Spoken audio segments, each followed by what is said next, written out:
நேசம் இப்பிறப்பும் எப்பிறப்பும் தொடரும் இந்த பாசம்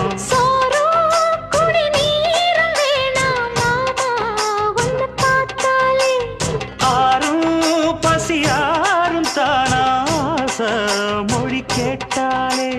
ஒன்ன பிரிஞ்சிருக்க தன்னந்தனிச்சிருக்க அம்மம்மாடி அப்பப்படிய மனசு ஒத்துக்காது செந்தூர பாண்டிக்கு ஒரு சோடி கிளி கூட